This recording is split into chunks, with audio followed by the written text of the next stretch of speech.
काँग्रेस कमिटीच्या आदेशानुसार त्याचबरोबर महाराष्ट्र प्रदेश काँग्रेस कमिटीच्या आदेशानुसार आज रत्नागिरी जिल्ह्यामध्ये पत्रकार परिषदेचं आयोजित करण्यात आलेलं आहे। पत्रकार परिषद आयोजित करण्याचा विषय आहे की आपल्या सगळ्यांना माहितीच असेल की 2 दिवसापासून जे भाजपवाल्यांनी एक असा नारा द्यायला सुरुवात केलेला आहे की काँग्रेस हा महिला विरोधी पक्ष आहे किंवा महिला आरक्षणाला विरोध करत आहे। तर त्या दृष्टीने काँग्रेस पक्षाची काय भूमिका आहे महिला आरक्षणाबाबत हे मांडण्यासाठी या ठिकाणी ही पत्रकार परिषद आयोजित केलेली आहे। आपल्या सगळ्यांना माहीत असेल की काँग्रेस पक्ष हा कधीच महिला आरक्षणाच्या विरोधात नव्हता। महिलांना राजकारणामध्ये त्याचबरोबर समाजकारणामध्ये नेहमीच पुरुषांच्या बरोबरीने समान संधी देण्याचा प्रयत्न हा काँग्रेस पक्षाने केलेला आहे आणि 2023मध्ये संसदेमध्ये बहुमताने महिला आरक्षण विधेयक हे मंजूर केलेलं आहे। आणि असं असताना या महिला आरक्षणाच्या आडून संसदेमध्ये पुन्हा एकदा हे मोदी सरकार त्यांची हुकुमशाही राजवट त्याचबरोबर संसदेमध्ये जे काही खासदारांची संख्या आहे तर त्याच्यामध्ये एक फेरबदल करण्याचा प्रयत्न या विधेयकाच्या माध्यमातून करू पाहत होता।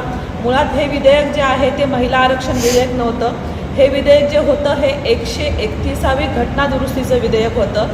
त्याचबरोबर डिमॉनिटायझेशनचं एक विधेयक होतं की ज्याबरोबर मतदारसंघाची पुनर्रचना करण्याचं होतं आणि त्याचबरोबर जे केंद्रशासित प्रदेश आहेत तर त्यांच्या संदर्भात देखील एक घटना दुरुस्ती करण्याचे अशी 3 विधेयकं ही महिला आरक्षणाचं नाव पुढे करून हे जे मोदी सरकार आहे हे संसदेमध्ये मंजूर करू पाहत होतं आणि त्याला काँग्रेस पक्षाने आणि इतर सर्व विरोधी पक्षांनी मिळून विरोध केलेला आहे।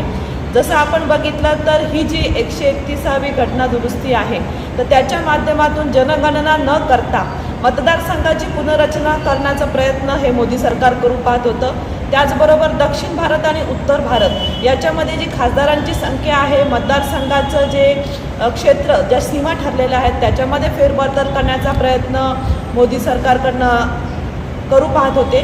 त्याचबरोबर जर आपण बघितलं तर जिथे दक्षिणेची राज्य आहेत तिथली लोकसंख्या कमी आहे त्या माध्यमातून त्यांनी जो काही खासदारांची संख्या आहे ती देखील कमी करून उत्तर भारतामध्ये मोदी सरकार त्यांच्या फायद्यासाठी की ही जी खासदारांची संख्या आहे ती वाढवू पाहत होतं आणि काँग्रेस पक्षाची पहिल्यापासून हीच भूमिका होती। 2023ला देखील जेव्हा काँग्रेस पक्षाने या महिला आरक्षण विधेयकाला सपोर्ट केला तेव्हा देखील आमचं हेच म्हणणं होतं की ज्या लोकसभेमध्ये 543 जागा आहेत त्याच्यामध्ये 33% आरक्षण हे तातडीने लागू करावं।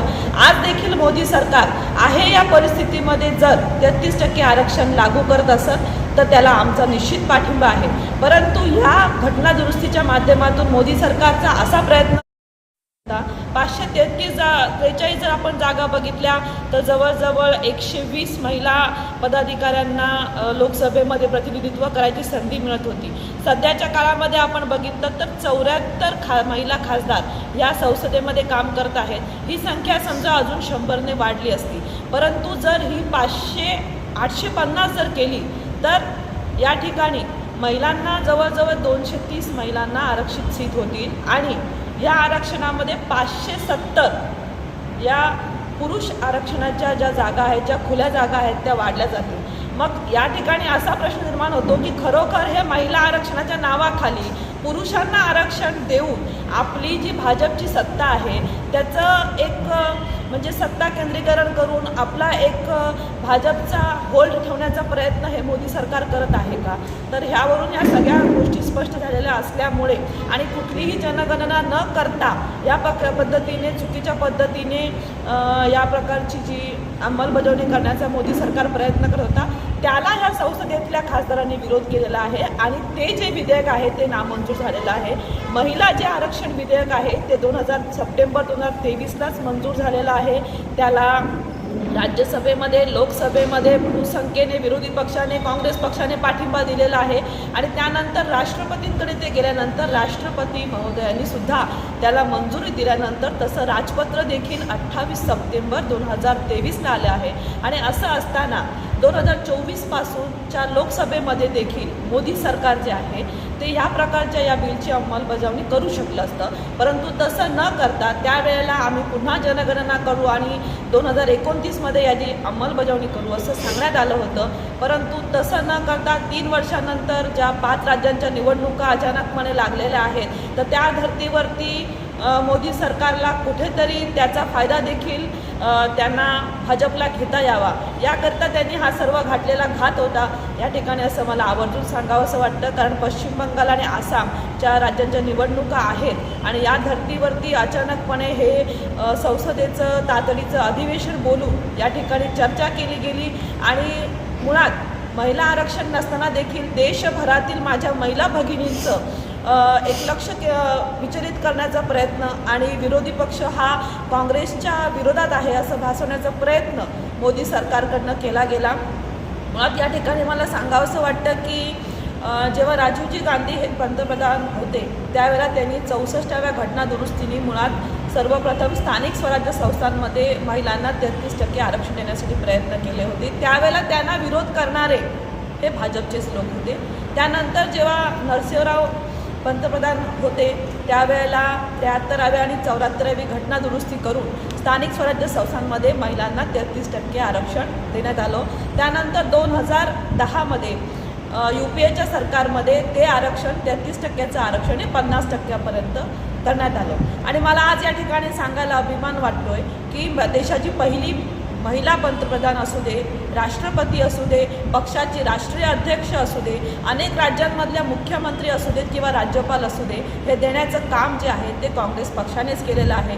आणि स्थानिक स्वराज्य संस्थांच्या माध्यमातून देखील महिलांना स्थानिक स्वराज्य संस्थांमध्ये त्यांचा सहभाग नोंदवत असताना देखील नगराध्यक्ष म्हणून काम करण्याची संधी मिळाली, महापौर म्हणून काम करण्याची संधी मिळाली, जिल्हा परिषद अध्यक्ष म्हणून काम करण्याची संधी मिळाली.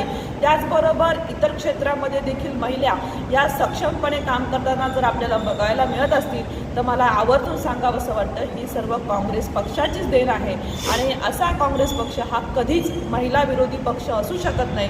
या ठिकाणी मला सरतेशेवटी सांगावंसं वाटतं.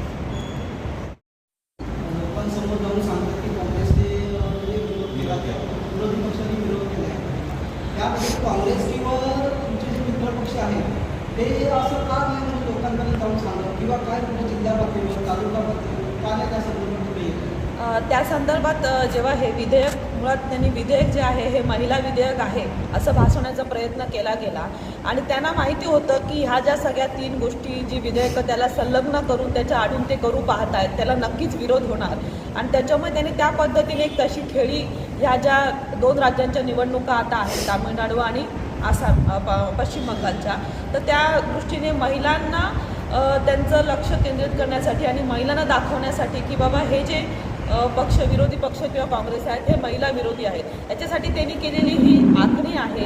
आणि त्यांना मला असं वाटतं की मुळात महिलांना आरक्षण द्यायचंच नाही आहे, कारण 2023मध्ये ते बहुमताने मंजूर झालेलं असताना देखील कुठेतरी याला एक विलंब व्हावा ह्या दृष्टीने मोदी सरकार कार्य करत आहे आणि म्हणूनच सामान्य जनतेला ही वस्तुस्थिती कळायला पाहिजे म्हणून पक्षाच्या माध्यमातून देखील ठिकठिकाणी अशा प्रकारच्या पत्रकार परिषदा जिल्हा लेवलला त्याचबरोबर प्रदेश लेवलला राष्ट्रीय लेवलला देखील आयोजित केल्या जात आहेत की जेणेकरून काय वस्तुस्थिती आहे ही स्थानिक लोकांपर्यंत आणि महिलांपर्यंत विशेष करून पोहोचली गेली पाहिजे.